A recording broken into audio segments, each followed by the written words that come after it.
This is Mårten Spångberg. I'm trying to pronounce his name, but I think that's the first version. And this is part of our Move Over lecture series. We're interested in bringing in people who challenge the shifting perceptions of dance and practice. And we're very happy that you can be with us. I have a little bio. Maybe you've already read it, and I will just read a little bit. Mårten Spångberg is a performance-related artist living in and working in Stockholm. Is that still true? Sometimes. Sometimes, okay. His interests concern choreography in an expanded field, something that he's approached through experimental practices and creative process in multiplicity of formats and expressions. You've been active on stage as a performer and a creator since 1994, and since 1999, you've created your own choreographies from solos to larger scale works, which has toured internationally. I'm going to let you keep going. Yeah, I think that's more than enough. Great to see so many people around. I have, for the last half decade, been kind of stalked by Canadians. And so, but they have been polite enough to just be one at a time. And so now I am scared shitless to have a whole dance community in front of me of supermodels and etc. God damn. But I was like, so 4 years ago, I went back to Stockholm, and there the first person I meet in the airport is a Canadian person that says, I have a friend who was in a workshop by you at some point somewhere. And the first person that meets me at the university is a Canadian girl, obviously. And then it just goes on. So I go to Iceland in 2011. I hope for the best, just no Canadians. I walk into the office or the workshop space in Vienna, and there is Jana Janevskovitsky, and then she, of course, doesn't say anything about the Canadian at first, but talks about the Balkan and so on. But I can smell it. So it's kind of an undercover agent of the Quebecois kind of government of CIA equivalent of the art community here. And it goes on and goes. I was on Iceland this summer, and I was so relieved. Hopefully, there's nobody Canadian here. And then comes a hula hoop dancer woman that was good looking like crazy, and said, "Hello, I am from the city on the west." Vancouver. Exactly, I'm from Vancouver. And it goes on and on and on. But so I think that this is kind of the journey towards the urtrauma, sort of the traumatic fissure of where all this started. So hopefully this is the last time I will, or it is the first time of how do one say it in order, this kind of ultra cliche of, it's the first day of the rest of my life. And from now on, this is the moment where I've been convinced I will become Canadian. Right, so if anybody has a proposal or an idea of how this can continue, I have both Facebook and Dropbox and so on. But it's great to be here, really. Last time I was in Montreal was 15 years ago. And the only thing I remember is that all the guys seemed to carry around an acoustic guitar. They were all amazingly hip and had sort of worn out 501s, and everybody had a guitar. And I was kind of envious because I don't know how to do the Bob Dylan ringa-racka music for the girl in the morning, the day after, and so on. They seem to be very good at this, and there was an endless supply of cafe lattes, already then with soy, obviously. So I had a sensation there was a very sort of a hip town. And I must say, after being here for some 12 hours, I'm still convinced it is. And seeing you, it certainly is awesome. And is this a murder dance or mother dance or modern dance? Yeah.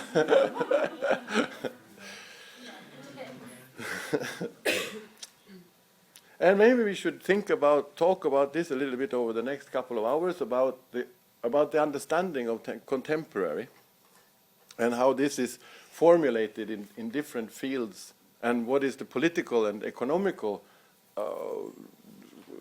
resonance in respect of contemporaneity.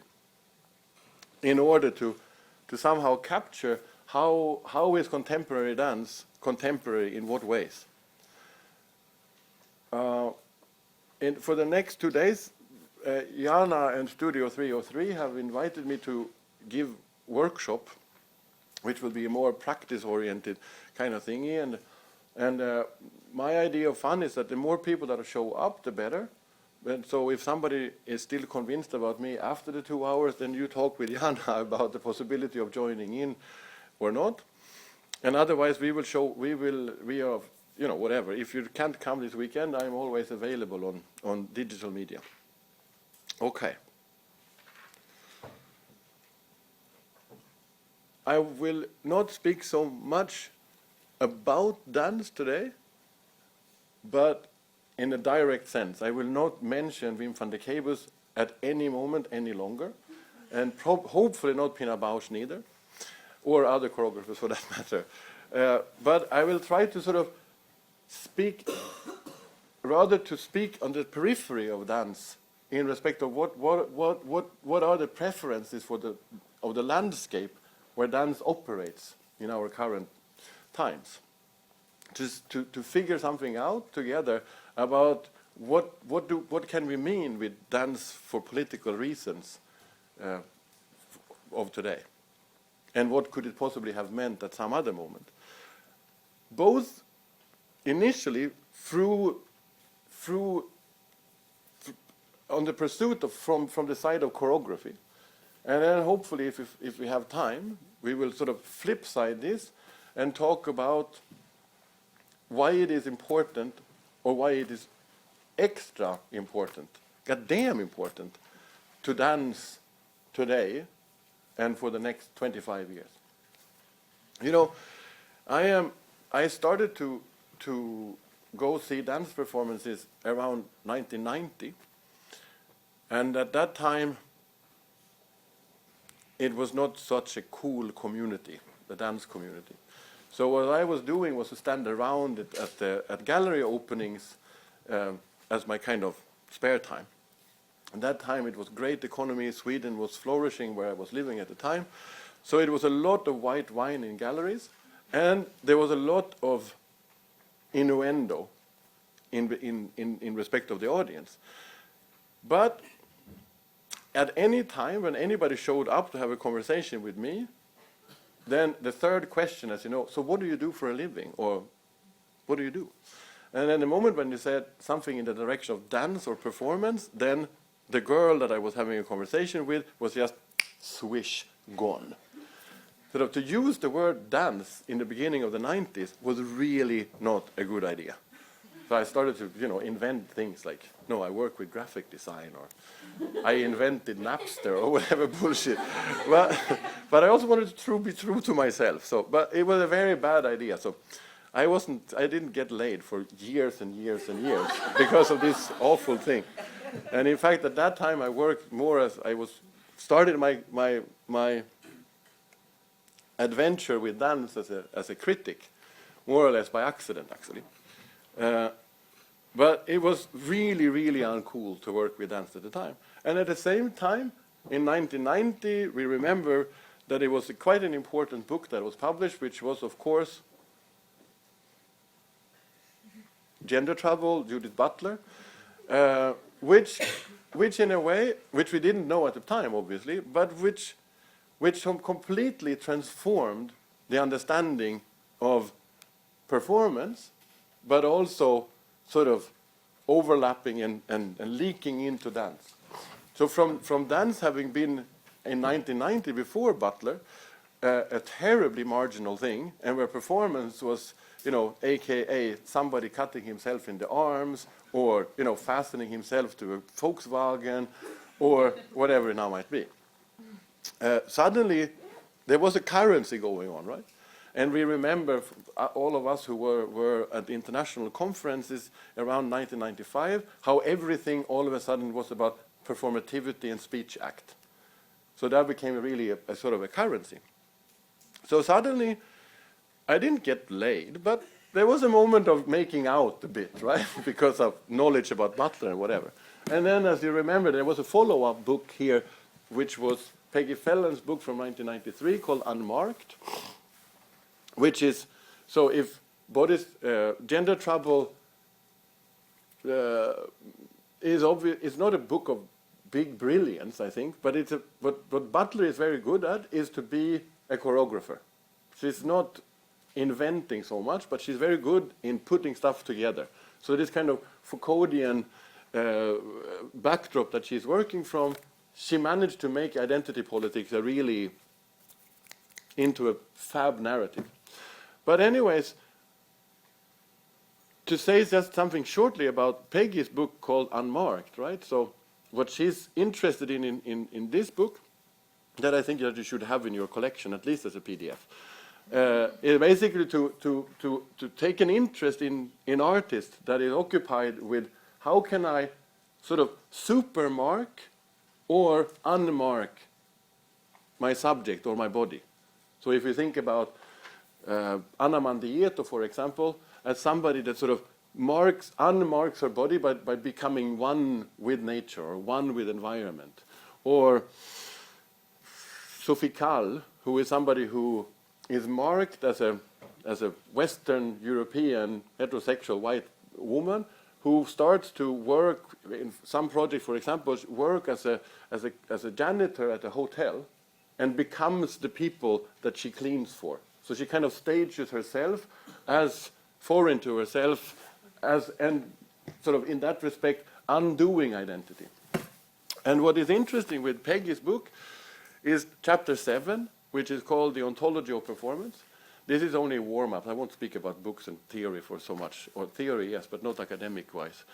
The chapter 7 is called The Ontology of Performance. And there is this important sentence where she says, performance becomes itself in and through its own disappearance, right? So performance, in respect of, that's sort of the magical sentence of the book, especially if you were not particularly interested in identity politics, right, is that she sort of baptizes this idea of, how can I say, she sort of, what's said from another perspective. Performance becomes itself in and through its own disappearance, and the follow-up sentence is, and therefore, quote from the head, and therefore, it also implies a problem for economies dealing with reproduction.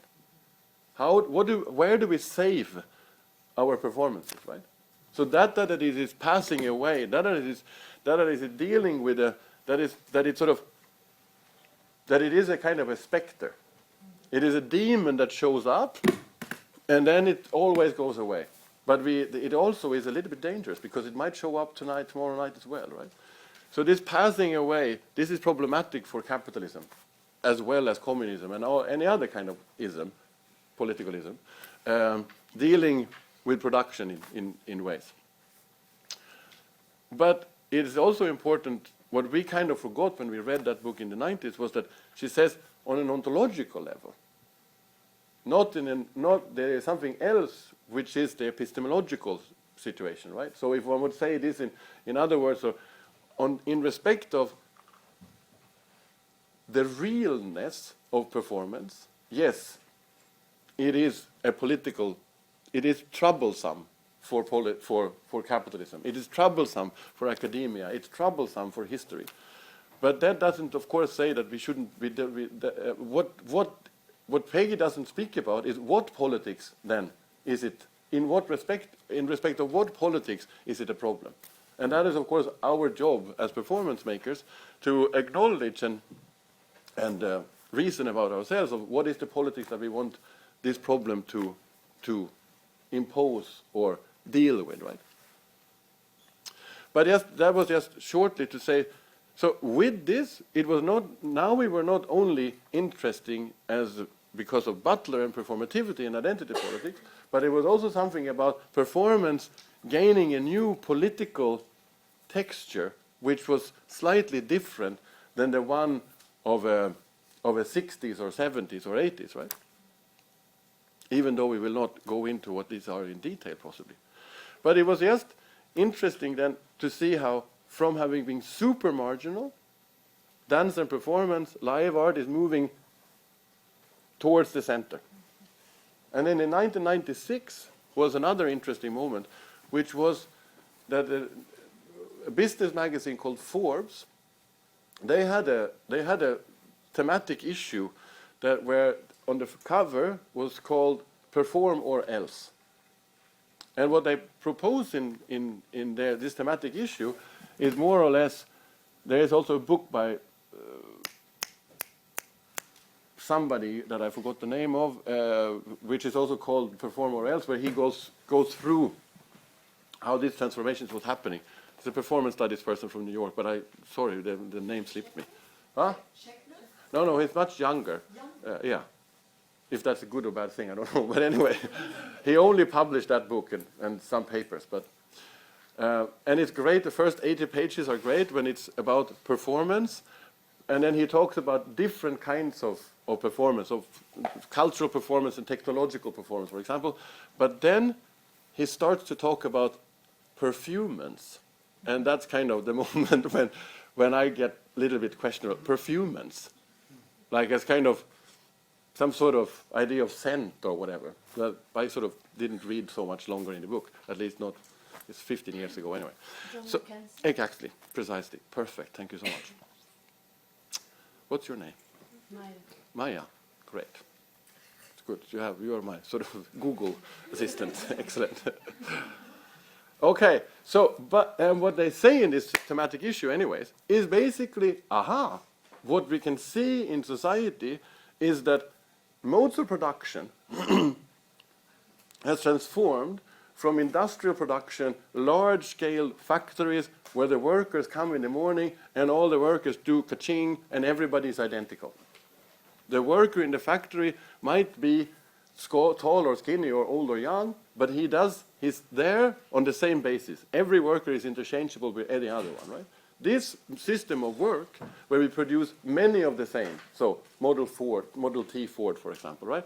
The new model of production is another one. The factories are still there, but they are far away or whatever, probably in China and Mexico or something like this. And this is problematic, and we can talk about that as well. But Forbes is not interested in what happens somewhere else than in New York City, right? So what they basically say is that the new modes of production is dealing with small entities of a heterogeneous group of people where somebody is a specialist on troubleshooting the software, somebody else is more like intuitive and knows about colors and da-da-da-da-da. So we need a work staff that is where you are special to us. We don't hire you because you have a particular skill of welding or something. No, we hire you because you are you. The rest we take for granted. But it's important to have this sort of input of different characters. And most of all, this has to do, briefly spoken, has to do with it is not cool to produce many of the same anymore, but what we do is to produce something to which everybody can identify.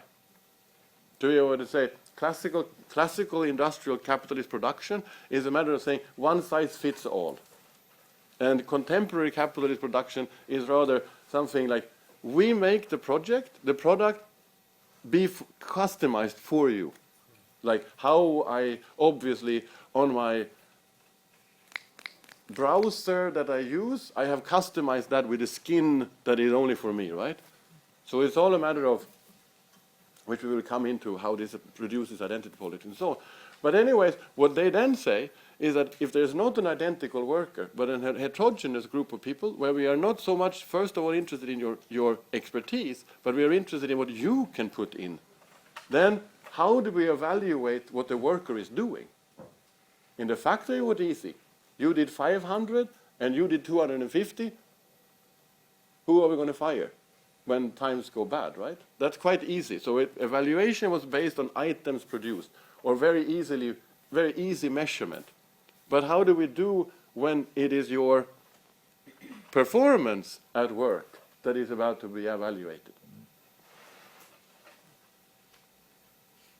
What are the criteria or assessment models for an evaluation of somebody's performance? And this is what Forbes initiates or thinks about, right? And they basically say management has gone from dealing with items produced, the measurability, to performance. All of a sudden, we've been through Butler, we've been through Peggy, and now Forbes. Suddenly, not only is what we do on stage exciting, what we do with our identity exciting, but now also fucking business is exciting.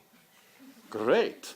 Now, we were not just making out, but now it was like a little bit of, excuse my French, but it's like petting in the backseat kind of model of where we are going in that respect. And of course, there is not an end to the books, but the next episode, the next book is 1999.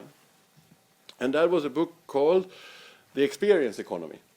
And I got in touch with that book quite early, and the thing is that the undertitle of this book was Business is Theater, no, Work is Theater, Every Business is a Stage. And that sort of caught my mind. It's written by two kind of California professors of business called Pine and Gilmore. And the book is what they do in the book is basically they take Aristotle's Poetics, and instead of every time it's theater, they basically had it digitally. So they said, swap all theater to business or theater, or business or business, basically. So what I say is that it doesn't matter what you produce anymore. The product is basically a smoke screen. And what really matters is the performance of your product and the performance of your worker or your business, right? Not only is it, so iPod, for example, would be an example, or the whole Apple story, right? It's a matter of Apple is not better prestanda, it's not so much more cool, but the performance that Apple produce, the performance of iPod especially, I would think, right? Do you remember when the iPod came out, it was this kind of the outline of somebody dancing. It didn't matter if it was a better one. What mattered was that the identity that it proposed was awesome. And then, of course,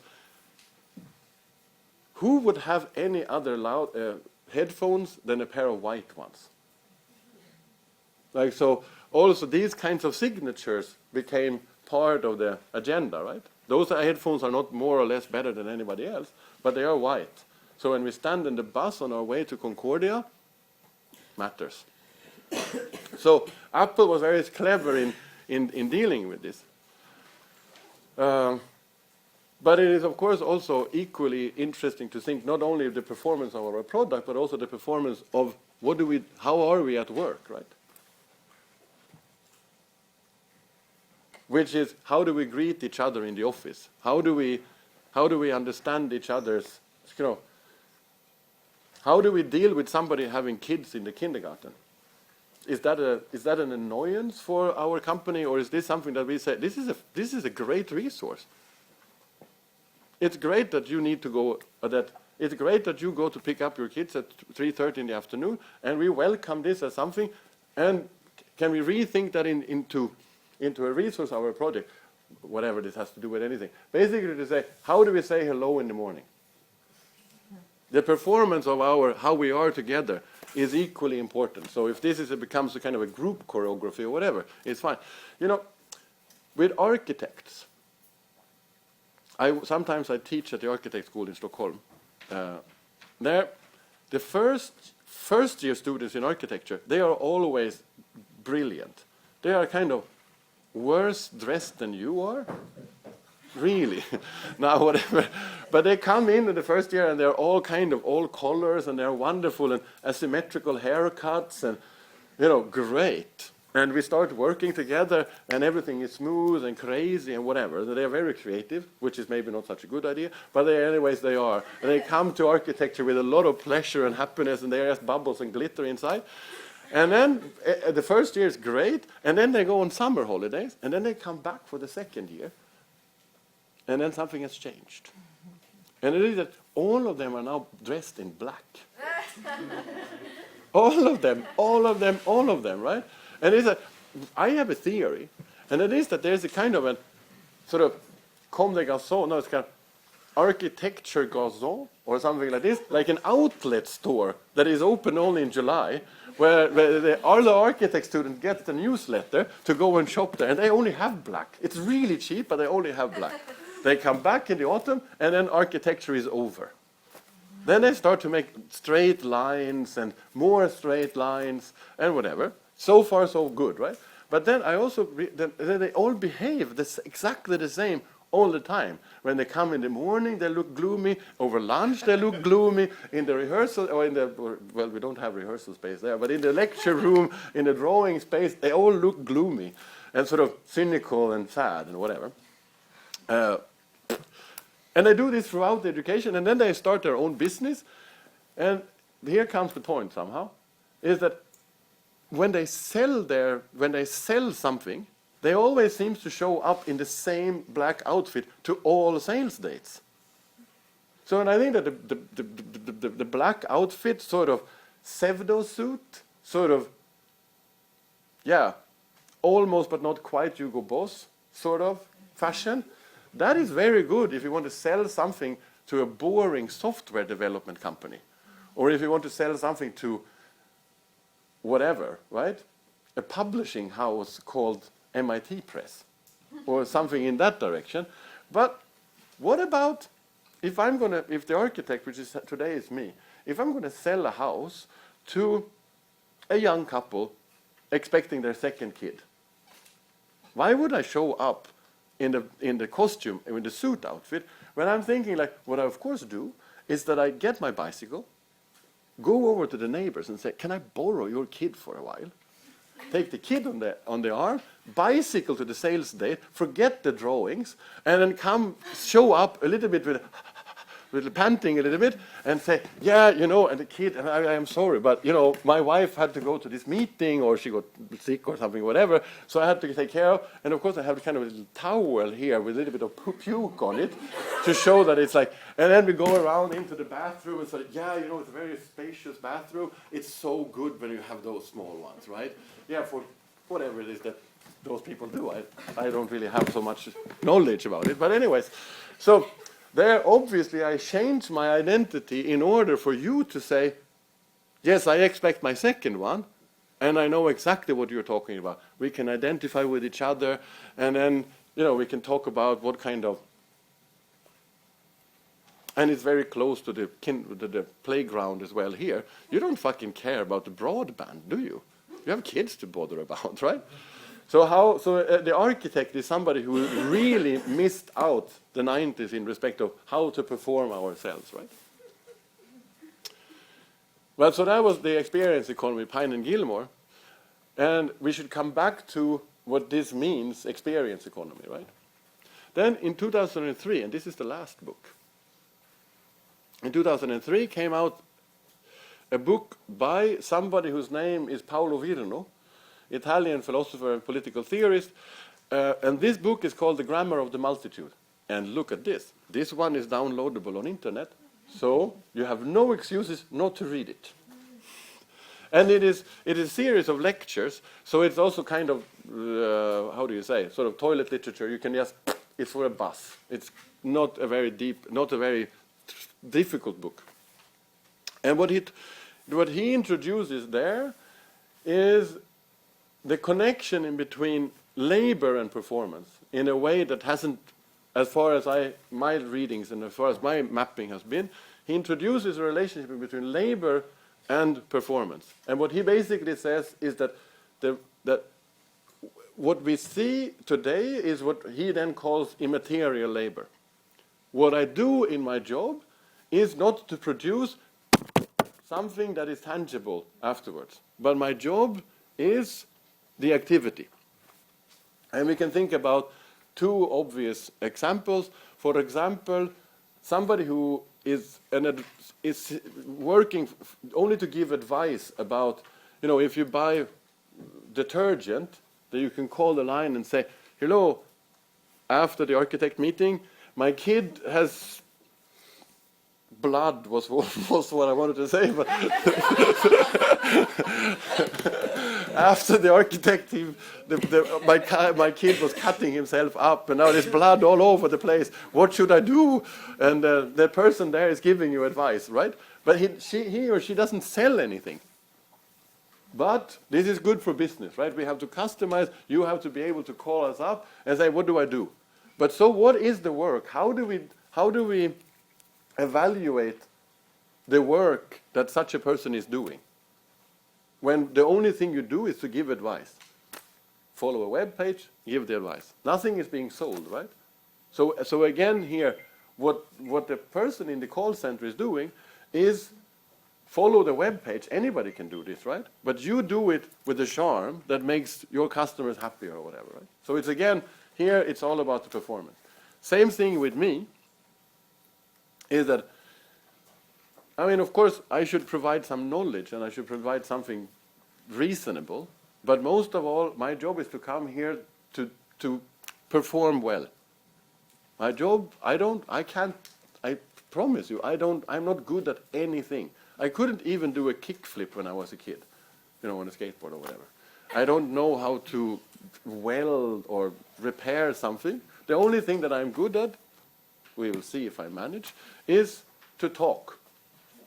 And I don't have any education on this. I just talk. That's my job. How do I evaluate this? Why do I get $300 and somebody else comes on Monday and doesn't get it? It's not because I know something. It is only because I'm so fucking charming. Or we can say in another way, we can say what has happened in this respect is that labor has traveled from hard skills, which is basically muscle and abilities to conduct a given task, such as welding or carpenting or building a chair or cutting down a tree or something like this, to what is urgent in our society is soft skills. So I'm not here so what I need today is rather to be dynamic in a group. I need to go to the right Ashtanga yoga center so that we can have a good conversation in the coffee space in between. I need to be able to pick up threads easily. I need to be dressed in a way that coincides with the identity of the rest of the group.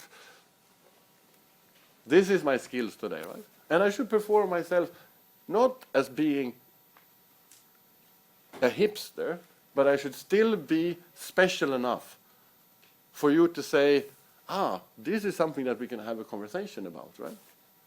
Like if that is tattoos or if that is a Virgin T-shirt or whatever that is equally fine. But all these are part of our soft skills. The thing is, of course, also that soft skills in our contemporary society, and this is now undulating in a little bit of a mystical manner, but we should come back to this to understand that soft skills is also different than hard skills in the sense of if you can weld, you have the same. This is a general understanding of a knowledge, right? When it comes to soft skills, it is all about individualized knowledges. And we will also touch upon this a little bit later, the impossibility of labor unions and the impossibility of forming a dance company as for 2013. Or if those who does, that they are actually a little bit because of a certain reasons. So, but what now Paulo Virno says is that not only have we all become performance workers, but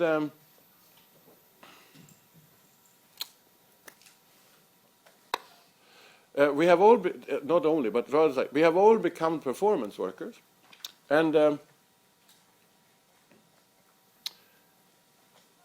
he does this by sort of, and in any case, so he says we are now what we do at work is to be performance artists, and the obvious example is the dancer, right? So Virno kind of does full circle of we are the model, we the dancers are the model for the immaterial worker from a Virnoan sense point of perspective. And what he then also comes down to it is to say that following what I said before, and he does a quite interesting loop on this, which is perhaps also ironic in a sense, is that he says that our job is no longer to have certain given abilities, but our job is to become virtuoso. We are all here to be virtuoso, to be virtuosic, or not virtuous, but virtuosos, or something like this, in the sense of conducting something that is amazing. But what this is doesn't fucking matter, as long as it is wacko enough, right? Or as long as it's correlative enough to a certain business. So I just wanted to warm up with this little trajectory in the sense of saying something about over the last 20 years, 20 or soon 25, since I started with the business, dance has gone from being totally on the outskirts of very marginal to today kind of have entered identity politics, management, experience economy, and finally labor. In other words, we can speak about these 25 years as the kind of a slow-moving performative turn. So from a society that was fundamentally concerned with three things: industrial production, goods, and history, to a society that is fundamentally relating to, and it doesn't concern all the people in the society, but the way that the society is turning today is, instead of industrial production, goods, and history, what we have today is rather immaterial production, performance, and contemporaneity. And if we see this here, right, so something that we are, industrial production produces goods, and these goods are interchangeable. So I can swap my something with your something, right? So if I buy a car, I can sell it further, and I can have a probability of what the value of this is. So we can produce many of the same. We can coming out as exchangeable or exchange value in a way. And if we can do this, we also need a notion of history. We need to be able to measure time or divide time. So these are the three first. But what we have today is then, in material production, what matters is not what we circulate, but that it circulates.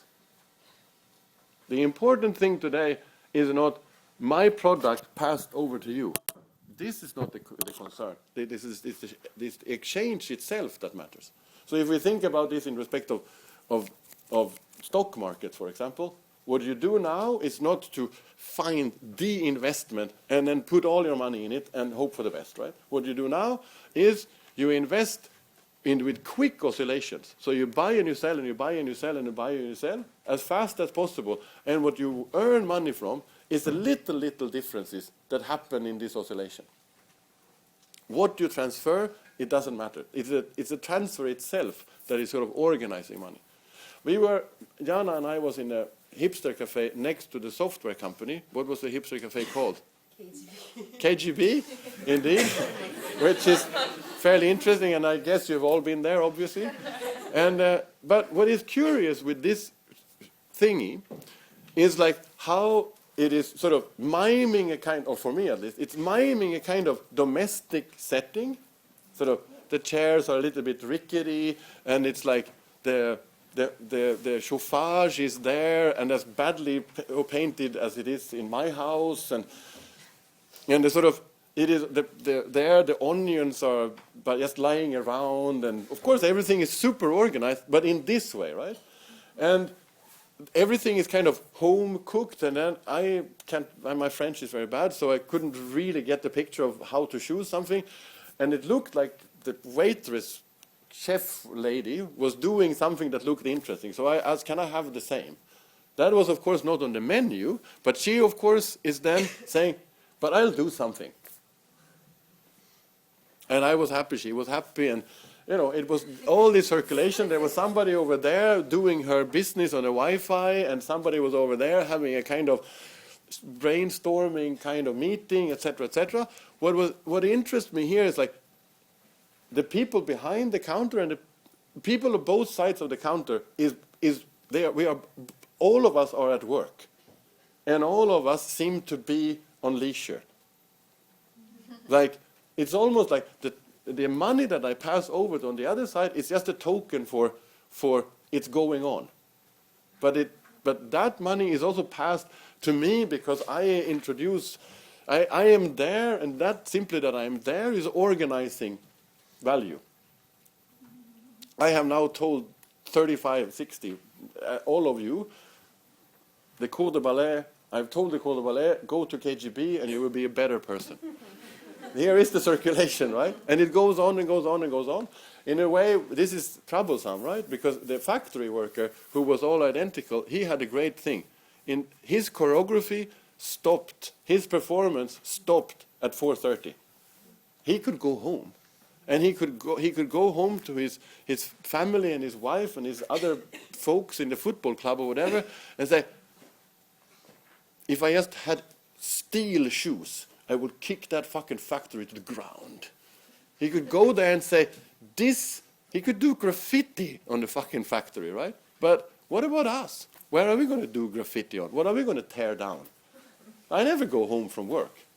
I'm always at work, but I don't have anywhere to go when I go to work, right? I don't have a work if I could just have a factory. And I can never go home because, of course, also the last thing I do is I turn off the computer, or I turn off, of course, I never do. Somebody was sleeping in my house the other night, and that person was turning off his cell phone when he went to bed. Not on silence, but turned it off. And said, yeah, you know, the waves. I think that's terrific. Like, what world do you live in? Who is your friend? Like, that's really amazing. Sort of, I didn't think that we did that since the Civil War or whatever. Right? Turn off the mobile phone. Hello. And but anyway, so this sort of what has happened with this immaterial labor, what has also happened, obviously over the last 25 years or something, is that the division in between labor and leisure has become very blurred, right? And so today I don't know when I go to work, and I certainly never go home. Also, of course, when I go on vacation, or when I do my, which of course I never do, but these kinds of, anyways, I'm always at work, even when I go to the cinema, even when I read fiction books. Of course I read 50 Shades of Grey, but only in order to be able to talk about it in workshops and so on, right? But, and just a totally stupid thing, but as all young people, did I say that? But anyway, as all people so, you know, the terrible thing of going home to parents, if that is home, but going to visit my parents or anybody's parents, is that it all ends up being really annoying, right? Everybody knows this. And it's like, why do we have to eat the whole fucking time? And why do I end up doing things that I never do otherwise? I watch television series from the 80s, and not because of nostalgia or because they're cool, because I get to go floppy when I'm with my parents. Until recently, when I bought myself a motorcycle, and I put the motorcycle in my family's summer residency, or a little fucking cottage anyway, right? But so I put it there, and then for a while that was fine enough. But then recently, I came up with an idea. I don't go visit my parents and drive the motorcycle. I go to the airport, and then I bring a little contract, metaphorically speaking, and I sign the contract for another job. So when I go now, I never go visit my parents, but I go to the airport and I sign up to be a mechanic. I go to my parents and I am the motorcycle mechanic. And I have no problems of being there. It's absolutely great to be I can be there for weeks now, as long as I am the mechanic, right? Then my mother shows up at 12:30 or whatever, it's lunch. Mr. Mechanic, it's lunchtime. I go and I wash my hands and I still have my mechanic outfit or whatever, and then it's great to have lunch, and then I have to go to work. As a mechanic, easy peasy. But when I'm there to perform, I'm your son. Then I have no way out, right? So this would be to flip side the situation of the pleasure of always being at work and always being just myself, and this is my performance and this is what I make money from, to the horrifying thing of going to visit my parents. So what my solution was then to make myself a kind of factory worker and then being able to stand the situation. Now I go, here I go to work. The garage is then my factory, right? Yes, this is some kind of example. So anyway,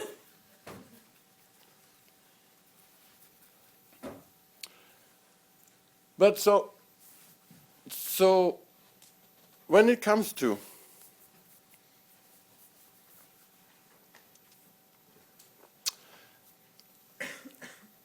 okay, a little trajectory here. So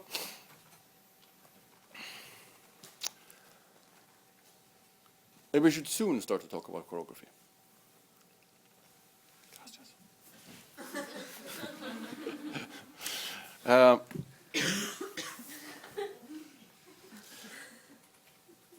Yes, now I remember something very good. So,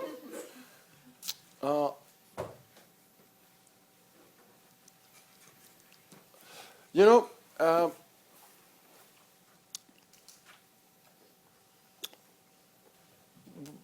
we should just make a little informal history of the notion of difference.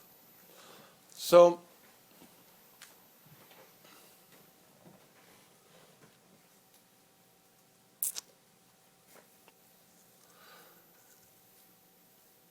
kind of.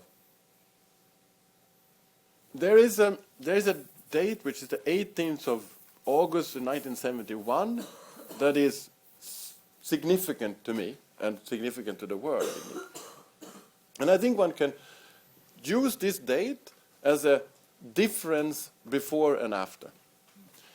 And so if we look into the 60s, and particularly with Judson, from our perspective, right, is that what is the sort of a... Okay, like this. After the Second World War, the US consolidates its production through a rather simple equation, which is if everybody lives, all families live in the same kind of house, it is very easy to determine or to decide for them what they want.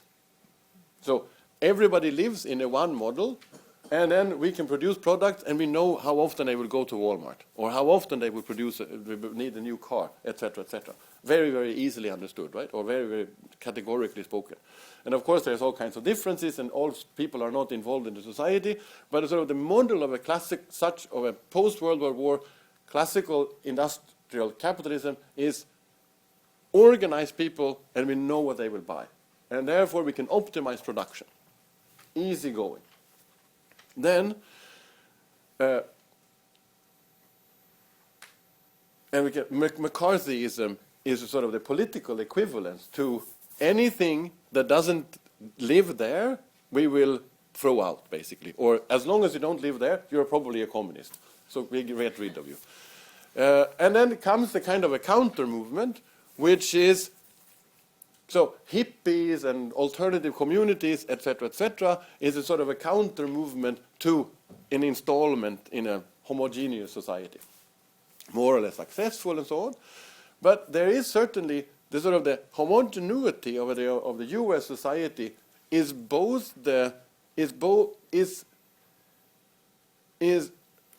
locking down heterogeneity of life, but it is also something that produces the production of movements towards heterogeneity, right? So if you put, somebody told me a stupid story. They are building a hole in Poland where they should store nuclear waste, a really deep hole.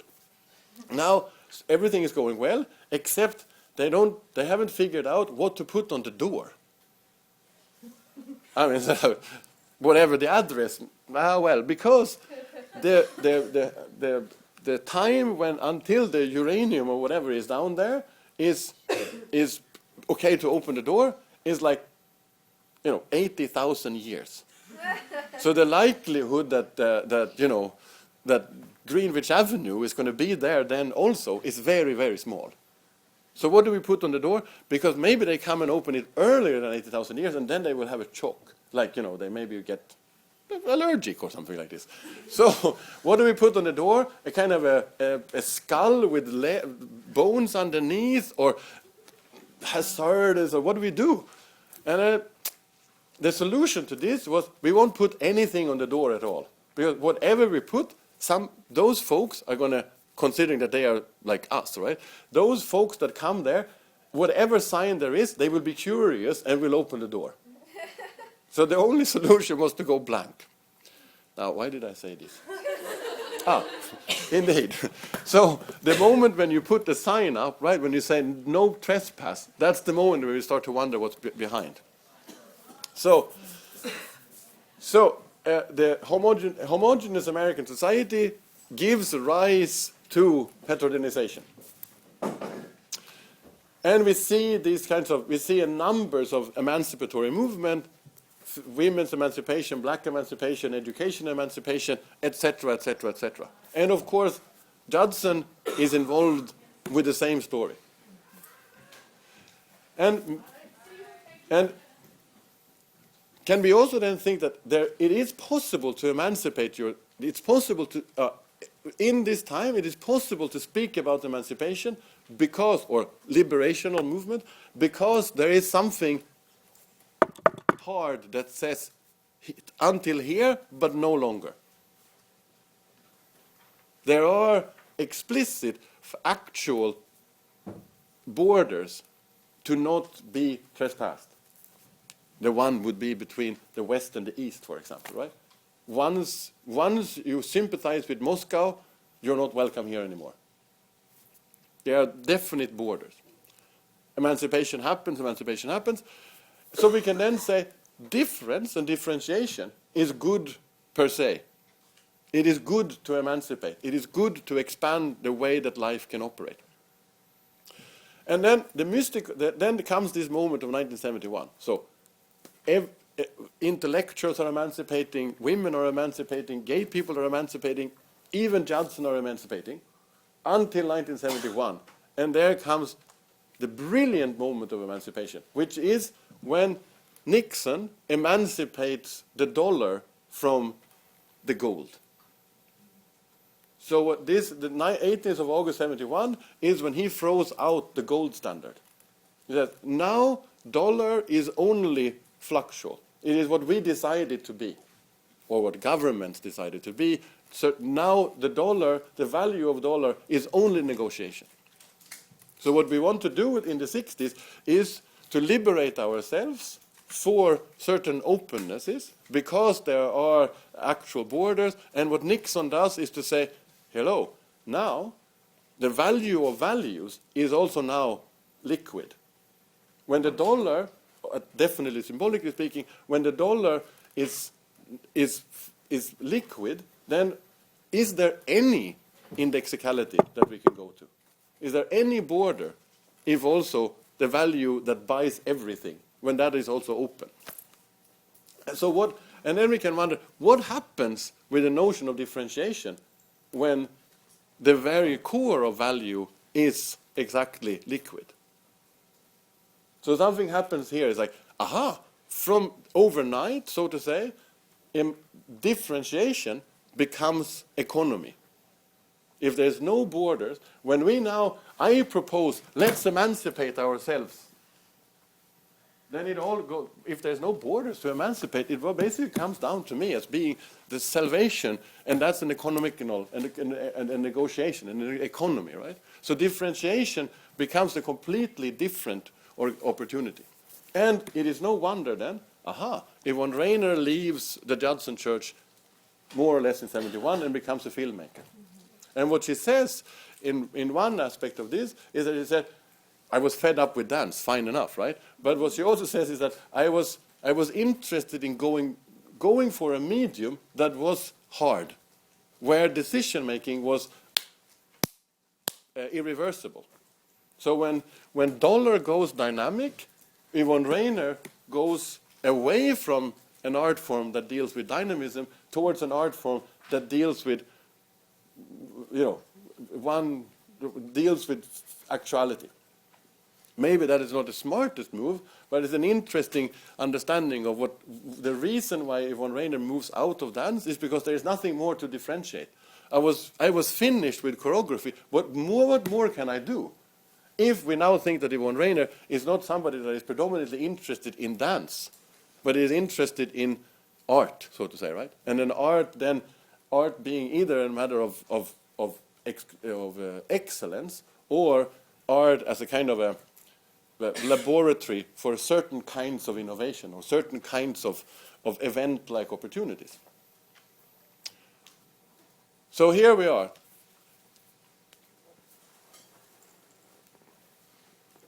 Difference transforms. What also happens there is that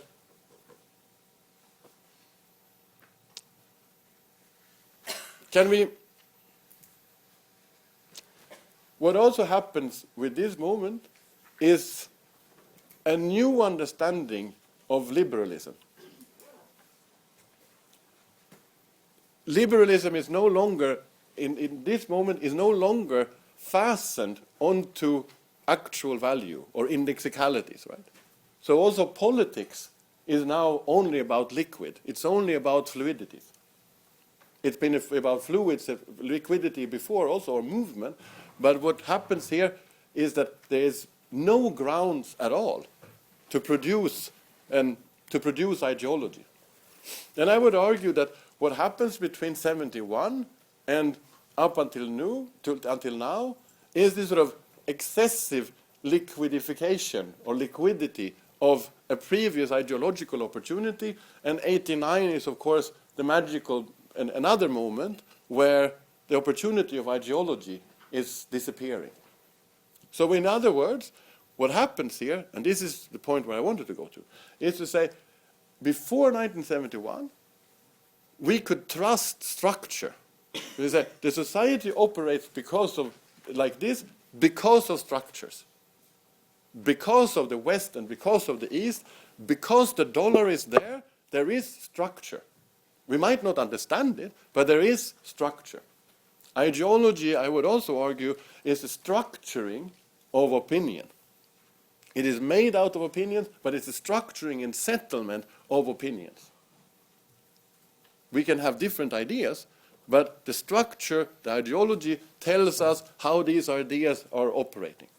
In other words, structure is the opportunity for strategies. And these can be different. We can operate differently to the structures, but they give certain indications. From 71, structure seems to wither away to a society that is all dealing with strategy. If there's no grounds, it is only how we move, right? That matters. If there is no grid, then where we are is always here. So now, can we say, there's another interesting moment. In 1986, Margaret Thatcher says in an interview on Radio BBC, she says, well, you know, there is no such thing as the society. And this is an interesting formulation of saying, of course there is a society, but the society as a sense of the society as the one society to which all we have belonging and that we have, what do you call it? Certain rights. And the rights in the society is the same for everybody, which of course is bogus, right? It's only us here. It's very little, it's very much white people. When it's not the biggest problem. It's not the biggest problem, but it is definitely a problem. So, The society is not for everybody, but it's at least it is an assumption, right? And what Margaret Thatcher then says, there is no such thing as the society, basically means you are not given the right to society, but you have to earn your right to this society or that society. Do you want to have your kids in private school or not? Da, da, da, da. It's all you have to earn, and you have to invest in the society that you want to have a belonging to. Strategization. The society is structural. So the multiplicity of societies becomes strategic. Parenthesis. Just to make this idiotically, stupidly clear. Poltergeist, the film, 1980. Interesting. The things that come into their house have no name, and it comes in all kinds of weird shapes through the television set or whatever, and they also have no defense mechanisms. The only thing that you, as far as I can, yeah, I do recall it, the only thing that they can do to defend themselves is to smoke a joint, which is halfway in the film, you know, when the husband is standing there and he's jumping into, and then he's before, after in the mirror. You've seen that scene, obviously. And then the second thing that they can do is to throw saucepans hysterically in the kitchen. This is very good modes of defense, right? But it's cool, it's interesting to see, aha. And then towards the end of the film, you know, the settlement is built on top of a graveyard. In the end, it's raining and raining and raining, and up from the half-built pool comes these gray creatures that have no face and have no features. They are just, what are they? They are communists. Right. They are the factory workers that come up. But of course they are communists, right? They're faceless fear from the other side. And so they don't even know how to lock the door, the people in Poltergeist, the family there. The family is attacked, and they have no defense mechanism. And the intruder that then gets kind of embodied is a blank threat to which we cannot say, Andrew, you're dead, or whatever, right? But they come endlessly. So it doesn't matter how many of them we take out with our pacer? What is it called? Teaser. Doesn't matter how many we take out. They are endlessly many proletarians and communists coming out of the pool. I like this, that it is the pool. It's kind of the centerfold of bourgeois life in America. That's where they come from. So anyway, but then, so next movie, 1992, the obvious choice of film, Home Alone. So, and in Home Alone, you know, with Kevin. And Colin McCahurra, or whatever his real name is, who is now, of course, a heroin addict, which crack smoker or whatever, which I think is quite, well, of course it's just a media stunt anyway, but it's quite interesting we could do a lecture about this also, how he could not become what he has become. Anyway, this film is from 1992, post perestroika, post the fall of the communism, etc. Aha, what happens? First of all, the perpetrators, they have faces, and they even call them each other, you know, Snoop and probably something Hispanic sounding, the other guy, right? So that we are sure that they are not Americans proper.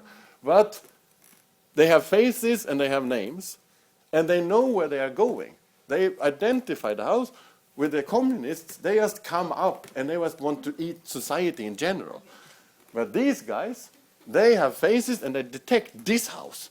Kevin, super smart young kid, he will definitely be a Concordia student in a while. You know, he detects the situation, and what does he do?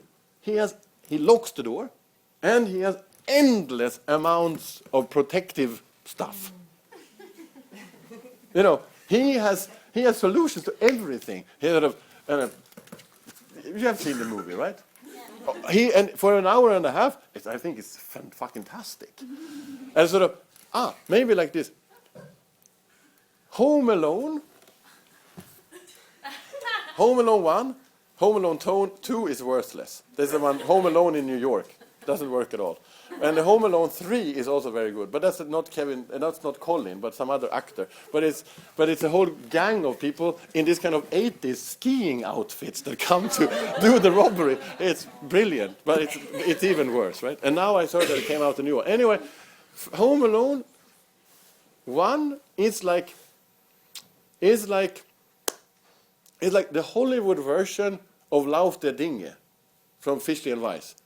If you know what I'm talking about, then this is of course obvious, but apparently you don't. However, Lauf der Dinge, which you can look in the internet, it's called in the English, it's called The Way Things Go, which is a 25-minute long choreography by two Swiss artists, Fischli and Weiss, that worked as a team.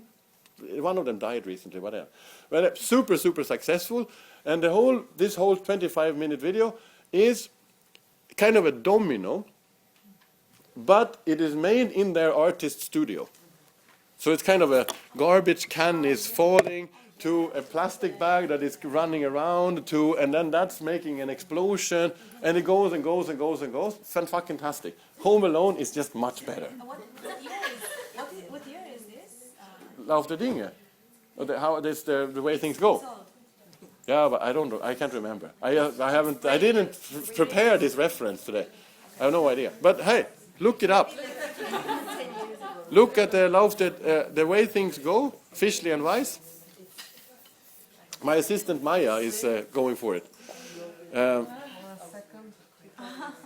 keep going. But I think it's okay. So it becomes a symptom of Home Alone. You know, the truth that comes before it happens. 87. Yeah, but it sounds reasonable. Because lately this video, I've seen it so many times. Mm-hmm. It's just a casualty, but I've seen it like in New York, and then I've seen it in Europe, and then I've seen it. It gained a little bit of a. The exposition they put this video. Maybe Yeah. No, but of course, I mean that's what I'm saying. Like, so look, 1987. They didn't get fucking laid for doing that movie as little as I did from going to gallery openings in 1990. Now, when dance has become centerfold of society, that's when that video is also going to resurface, right? It's perfect for the current climate.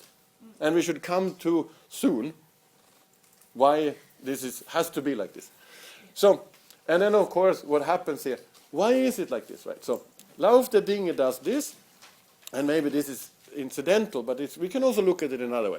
Why is it so that Honda does a remake where they do exactly the same procedure, but it's things from the car, like little cog and the little ding-a-did-dit, and it goes all this, and then all of a sudden there is the car, and it says, voila. And then British 118, sort of the service where you sort of, do you have the number to this and that person? That kind of service, whatever, that's good, 118. They did a certain similar thing, which is like ultra stupid. Then the Foster's, the beer, did one where it's kind of in a society, in a village in the mountain somewhere, where they sort of bring everything together in the whole village, and does a sort of a large size with mattresses and books and cupboards and falling over. So there's endless amounts of remakes of this one again. Why is that? Maybe it's incidental, but we can also say, aha, no. It's because we sell beer not because we put the beer next to a big bar. We sell beer because how we generate movement around it. It is the performance. This is maybe too naive in a way, but it's the performance around our product. If the product doesn't perform itself, then let's produce a kind of performance, some kind of choreography around it in order to give it a certain kind of identity. But so, Home Alone, there again, right? So, and moreover, it is not the family anymore, but it is Kevin who is attacked. So can we then say, over these 12 years between Poltergeist and Home Alone, what we see is it's no more family, it's no more communists, and it's no defense mechanism. There's no more the society that defends you. So Poltergeist is a film that deals with a threat from outside vis-a-vis a society still operating with structure. And the second one is there is no structures. I can only rely on myself, and myself as an individual. I fight against other folks that are no more communist, but are Steve Jobs and similar guys, right? Steve Jobs is not running the company of the... Who was the boss of Ford? Henry Ford. Yeah, but after that. I mean, of course, Apple, Henry Apple was the boss of Apple also, but it's like, the new boss is a name, right? And in some way, Steve Jobs is Apple. I think that he puts everything together. There's a little bit of Steve in my laptop as well. But of course, everything is done in China anyway. But so I find this is interesting, this trajectory from a society organized vis-a-vis structure, and then a society is now after the war, blah, blah, blah, then it's all strategic. Where do I want to go with this? Can we also then say that, what we have seen over this 50 years, 40 years period, and from 1990, is not only a performative shift, in the sense of how society goes around, but we can also see that it is a shift from structure to strategy. So now, when we say performance, what do we talk about? Theater performance. Action. Right? We talked about it's about actions, but moreover, what is it? What is it? What is it? It's all about performance is an expression into society or into the world. It is a participation in the world, and the world in participation with the subject, but it's very much like an expression into the world. Performance in this way, Pronto said, fucks structure. It's totally uninterested in structure. It is all about the efficiency with you. The structure of my talk today, hello, who cares? What matters now, it's only the efficiency with which I can keep your attention. Even up there. God damn. It's all about this, right? So what we have is a society, so the focus on performance in society coincides with the departure from structure to a society that relies on strategic opportunities, post-ideological, now a society of ethics. So there's a correlation in between strategy and performance. And here, of course, it comes. So now, if performance is strategic, what's the name of the structural bigger brother? If performance is strategic, doesn't mind structure. So theater is about somebody writes the text, which is on certain pages, which is a 5-act drama, which has scenes and blah, blah, blah, and you are this and you are that. That structure, when we do it on stage, is supposed to be wither away. And what we want to see is you. I want to see the acting. I want to see this as real. I don't want to see there, it's really, really interesting, the juxtaposition between the first and the second act or whatever. I don't want to see the structure. No, I want to see authenticity. I want to see autonomy. I want to see authenticity. I want to see... This is what I want to see. Performance is what I want to see, right? However, that might or not be clever. So again, if performance is strategic, what is the name of the structural older sister? If not choreography. Choreography is the name of that which could order strategy, that orders performance. So we have to make an important differentiation here is that choreography and dance has as much to do with each other as you and me, which is a lot, but from two different sides. So choreography is choreography is an approach is a set of approaches towards ordering, whereas dance is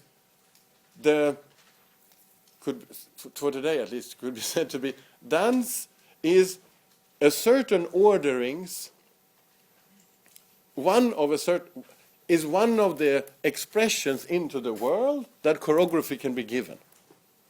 Dance depends on choreography, but not in a causal manner, not in a how could one say?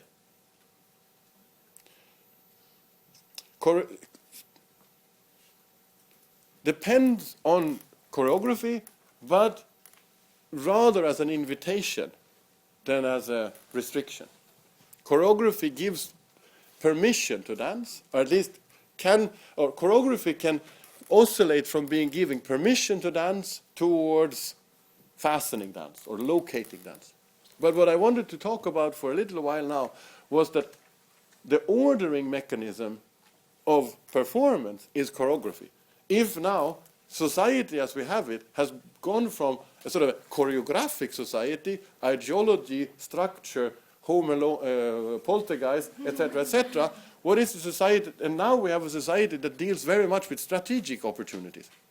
So if our society has experienced a performative turn, we are the ones that can figure out and know how are these strategies possible to tweak, to make efficient, to reorganize, to rethink, to redo, etc., etc. So from one point of perspective, ladies and gentlemen, the time of choreography and dance is really, really now. We are right now on the doorway to a completely new situation where we are the knowledge. We have the knowledge for how not only dance can be organized, but how the society is organizing itself at large. Said in another way, 20th century had architects. 21st century is going to have choreographers. 20th century had factories. 21st century had movement/management. So we have a really cool situation to operate with now, and thinking that in the Concordia dance department, as any other department, we should still, and we will come back to this, dance is still of utmost importance. But we should also think about that what we do is not only towards dancing and whatever that can mean, but it also what we learn here, what we do, what we can do here, is also to develop and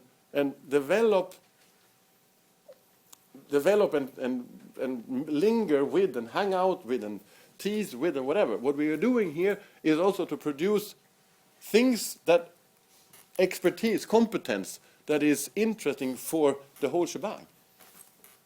So if I were to say, all right, another one. So this is our opportunity at the moment. So, and then we should do one more.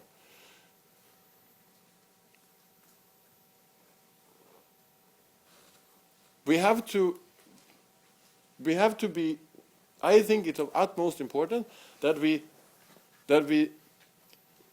with these moments, with these moves in society, we have to also see that dance is not a scarcity.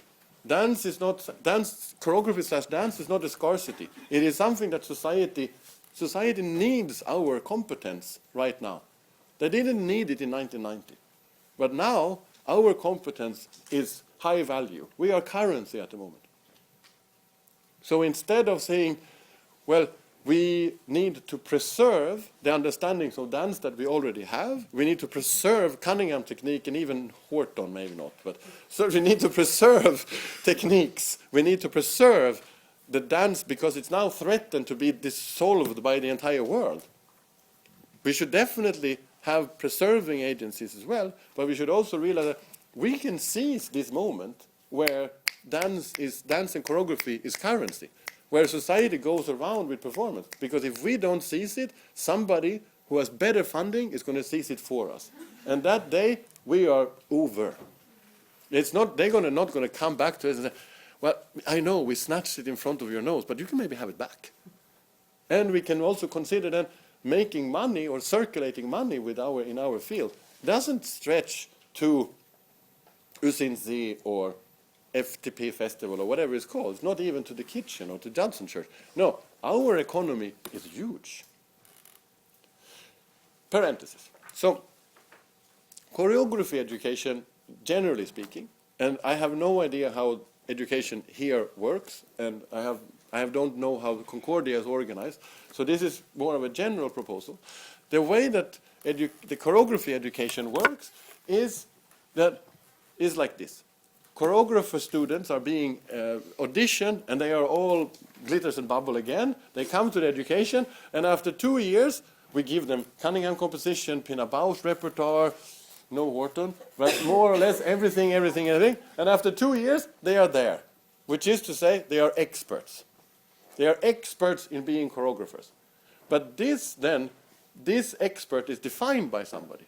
We think that it is important that you do in order to be a properly good choreographer. But we also know if this is what an expert is, an expert does this.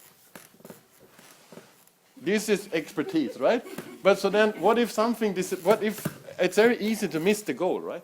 I had a friend, a neighbor, who was an expert in repairing these kinds of bill. You know, when you went to a gas station without people in it, you could put the bill and then it came out gasoline. And then came Visa cards. Tough fucking luck, right? He was out of work in no seconds, right? So this is not a good way. So what happens if Usain C closes the door? I don't know exactly, but it's definitely not that. So instead, maybe we can think about education in this way. And say, the choreographer students are crazy and we audition them. When they come into education, they start with a certain knowledge. After 2 years, their knowledge should be heterogenized, should be bigger. What we do in an education is not to fasten what choreography can be, but rather to probe what it can become. And in this moment, instead of being an expert, the students have competence. Now, if you would have sitting me further up and a little bit closer, then of course I would do the sort of, it's not this, but it is like choreography became a hug. So expertise does this, and competence is about encapsulating and sort of socializing and being together in a different sense.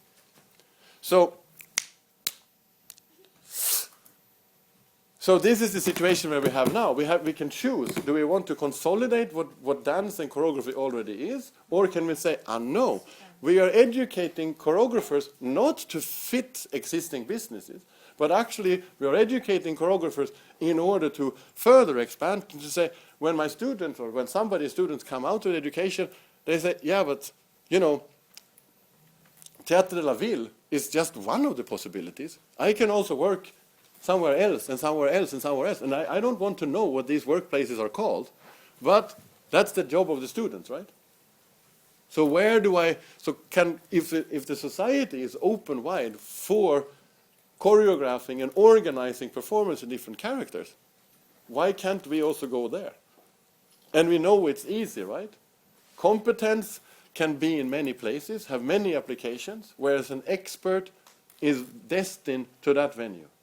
So we can also say it from another perspective. If we educate students in this way, all the choreography students have their exam performance, the curators of the local scene comes by, and then after the showing, you stand there, this 8 choreography students that have all done amazing pieces. And even if you've done absolutely gorgeous pieces, we know that only one of you is going to be chosen.